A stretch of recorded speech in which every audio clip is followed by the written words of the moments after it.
What's up, everybody? Welcome back to my channel. It's your boy TajTV, back again with another video. That's right, I'm back again with another story time. And as you can tell by the title of the video, yes, I got arrested. I went to jail, and it was a life-changing experience. But I'm here to tell you about it. Without further ado, let's go ahead and get into this video.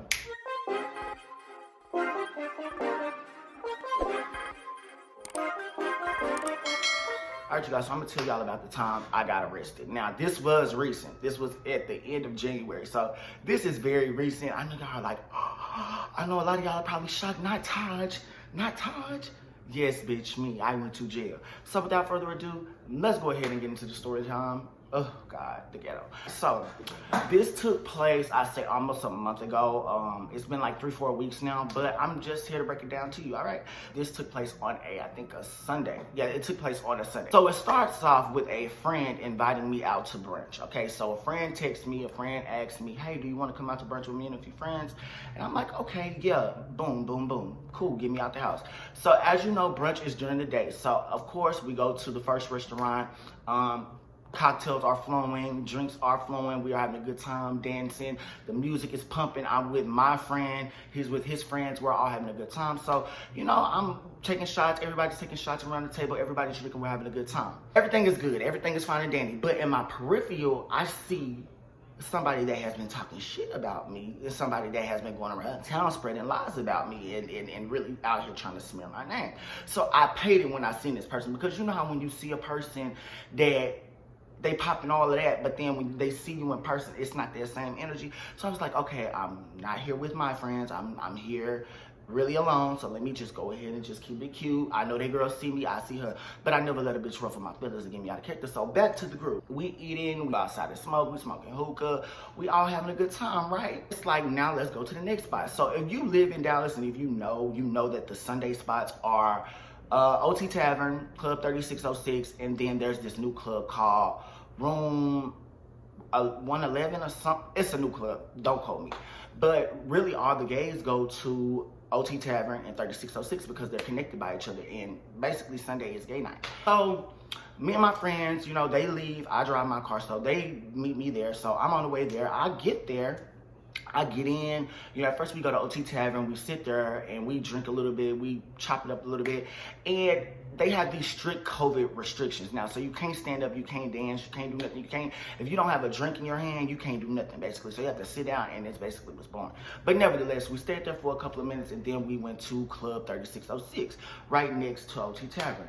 So we get to the club or whatever, it's moderate, you know, it's a few people that normally I don't get to the club till around like 9 or 10. I like to be at the club when the people are there. I don't ever like to show up early. But I showed up a little early, like around 9:30 or whatever, and people was already there. So the first thing I do when I get there is go in the bathroom, and Lord behold, who do I see?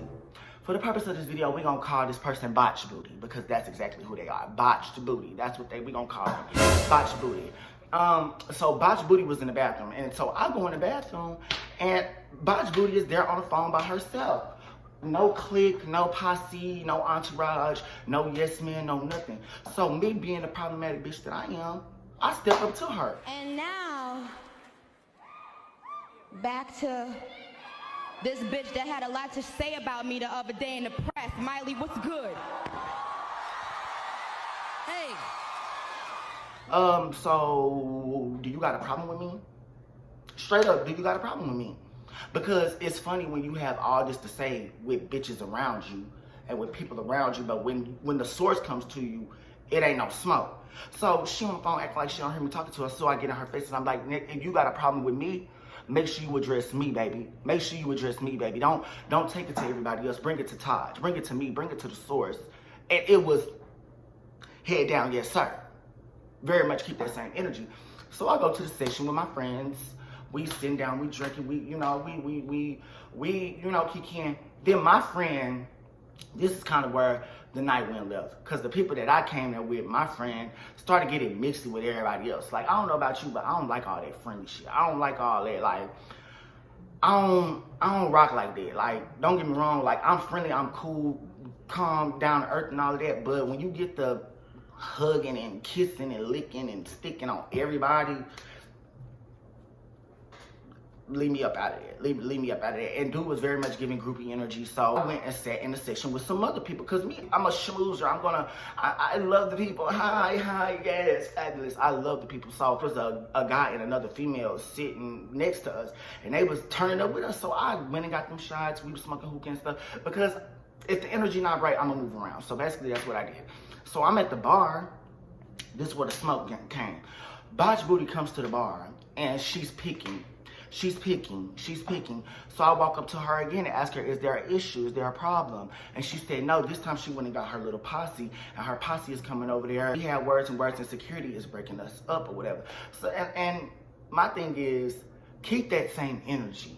That's my thing. Keep that same energy. But going through the night, she's steady picking. So the night goes on. She comes back again and starts picking. This time I'm heated.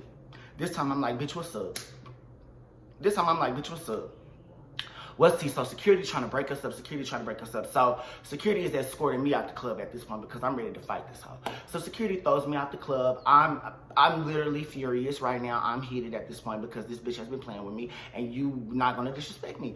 So security throws me out the club. I'm heated at this point. So as I get thrown out the club, so ghetto-like, somebody grabs me, like snatches me up. And I'm thinking it's security, but the whole time it's a police officer.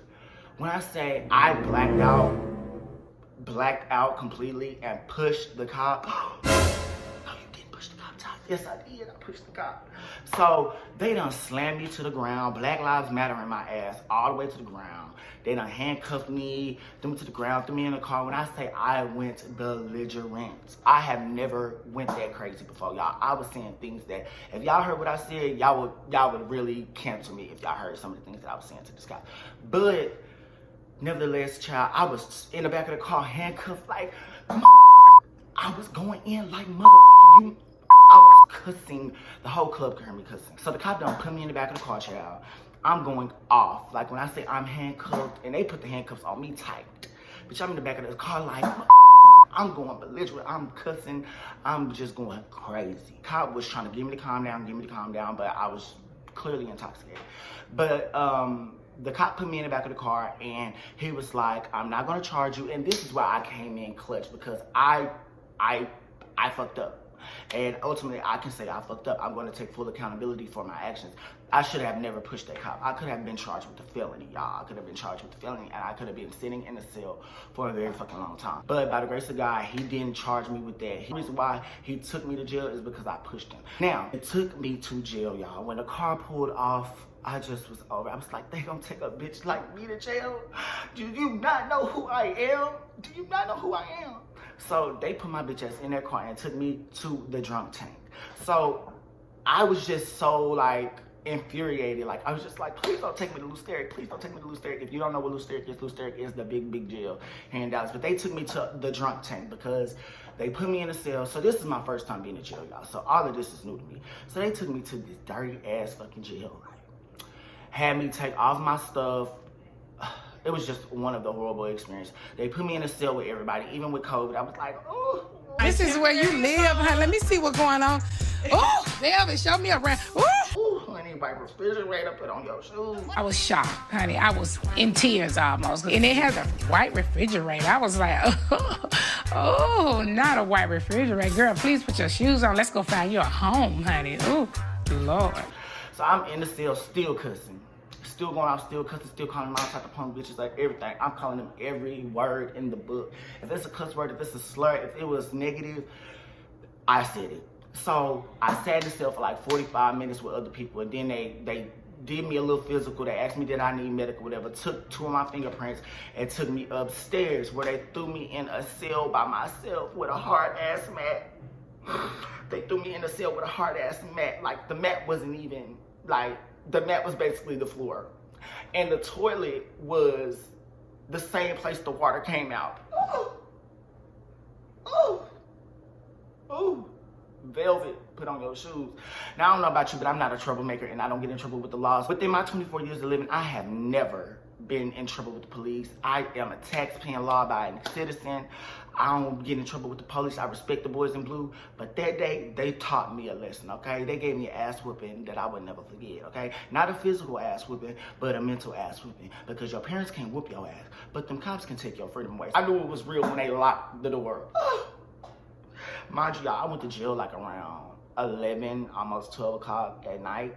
So I knew I had to spend the night there, and it was just so humiliating. One, I got arrested in front of the club. How humiliating is that? But press. Taj don't need no more press, okay? That's a scandal, honey. That's a scandal. TajTV, the TajTV arrested in front of the club. No, the girls was talking, girl, get like me, honey. If that would have been TMZ, they would have been eating it up. But anyway, they put me in that cell, child, and I was just over it. I didn't know what to do. It was just like, I was just sitting 4 walls, looking crazy, like, oh my God, like, I'm really in jail. Like, and when you in jail, and for my people that have ever been to jail for the first time, like, I didn't cry. Like, I was so heated to where I'm like, bitch, get me up out of here. Like, oh, I gotta be on my knee. Get me the fuck up out of here. So I didn't cry nothing. I was just more, not even embarrassed, but I was embarrassed, and I was, you know, I was disappointed in myself because the situation could have escalated a lot differently if I would have just moved on, yada, yada, yada. But I'm gonna say that for the end of the video. So time going by. I'm going off on every officer, every deputy, every security guard. I'm going off on everybody because that's how heated I was. After I done cussed everybody out, calling bitches and hoes, then my mother, everything, after I did all that, I went to sleep. And I crashed, y'all. It was so uncomfortable laying on that floor, y'all. I had to take my shirt off, and the shirt that I had on at the time, and I had my hands in between my legs to stay warm, and then I had wrapped up with my shirt. I don't wish that on nobody. I went to sleep and woke up around like 7:45, 8 o'clock. Then the officers came, opened up the cell and said, hey, get up, you're gonna see the judge in an hour. When I came into that motherfucking cell and told me that I was gonna see the judge in an hour, I was counting 1, 2, 3, 4, 5, 6, 7, 8, 9, 10, 11, 19, 20. I was literally counting. I tried to nap. I tried to walk around. I'm literally pacing. I'm literally doing everything I can because, baby, get me up out of here. So they come get us. We go see the judge. And the judge was black, and the prosecutor was black. Judge kind of got on my ass. I was charged with public intoxication. Now, I pleaded no contest. I'm putting y'all in my business. I pleaded no contest because I don't want it to go on my record, and I'm putting y'all in my business. But at the end of the day, the judge gave me a break, and luckily, I told the judge about the positive things that I do in the community, and he was just telling me, you know what, you can do community service. Now, he is giving me the option to do community service with a nonprofit organization here, and I'm getting that done out the way, but he really, like, scolded me like a black father. Like, he was just like, sir, like, you gotta control yourself. Like, he really gave me that we see each other vibe, because I thought the judge was gonna fucking hang me, but he gave me another opportunity to not put it on my record, to not hinder me, because it's a misdemeanor at the end of the day. But at the end of the day, I'm squeaky clean. I don't want nothing on my record. I don't want nothing. So after I seen the judge, I'm thinking we finna go. I'm thinking we finna leave. I'm thinking they finna check us out. No, sweetie, you gotta go back to your cell for about 2-3 more hours for processing. Lord, please build a fence that I can climb, please. So after they took me back to my cell, I'm like, okay, I'm reevaluating my life. I'm talking to myself. I'm like, okay, when I get out of here, it's realign, refocus. It's no more games, because your freedom can be gone within a second, within a snap. And, you know, that energy is not the energy that you want. Like, luckily, I was getting out the next day, but imagine the people that can't get out, the people that are stuck there for 5, 10, 25 plus years life, etc. So I was very much grateful, and I was very much humble. It was a very much humbling experience, but I don't wish jail on anybody. So finally, they come, tell everybody to get up and get in their cells, line up, and they take us back downstairs, where they put us in another cold tank with other people. I say the black lady put me, and black ladies are like, I don't know what it is about black women in jail, but you just feel so connected with them in jail. So like, they took me downstairs, put me in the cell for like 2 seconds, and then you have to wait to be released. So as soon as I sat down in the cell, the lady called my last name. I'm like, girl, you can't call me quick enough. Baby, when I say she called my name, sign here, get your mask, get your clothes, and get up out of here. When I say My car was still at OT Tavern, and they let me out, and I think I was over there by where the drunk tank is. It's kind of like by Commerce. It's kind of like by Deep Ellum, so I know I wasn't that far. So when I got out, I didn't have no car. I didn't have my phone was dead. I didn't have access to nothing. Only thing I had was my keys, my wallet, and everything. Let me tell you exactly what I did. The first thing I did when I got out was a walk. So it was walking distance to the nearest train station. So I walked to the train station. I was so thirsty. I didn't eat. I didn't drink nothing. You expect me to drink water out the faucet of the toilet? No. They threw me some peanut butter crackers. I didn't eat that shit. I was so thirsty when I got out. I went to Cafe de Brazil. I got a lemonade. Baby, when I say I gulped that lemonade down, like, I was thirsty. Then I went, got on a train, rode the train to SMU Boulevard, and when I got to like kind of by North Dallas, I walked and got my car. The only thing that I was really praying for was that my car was still there, because I didn't have no extra money at this time to get no tow. I was just like, look, Lord, just please let my car be there. And Lord behold, my car was there. Child, when I say it was a humbling experience, I will never go to 3606 again, and if I do, I'm gonna be on my P's and Q's, but I don't even think I'm gonna grace that club with my presence ever again. But long story short, I don't wish jail on nobody, and two, it's a learning experience. So I'm not a criminal, and I'm not a troublemaker, and I do get lit. If you are out there and if you experience something like that, let me know how your experience went, because like I said, I didn't cry. It was very much humbling experience. I'm not going to get in trouble anymore. Like, it really just made me just rethink the way that I move and how I, do things, and how I get fucked up and how I drink. So, nevertheless, if I feel the need to just get tipsy off my ass, I'm gonna drink with my people in my home. I'm gonna stay where I know I'm not gonna get in no trouble. I'm just gonna be in an environment where I know that I can control the outcome and the narrative, and I can control myself.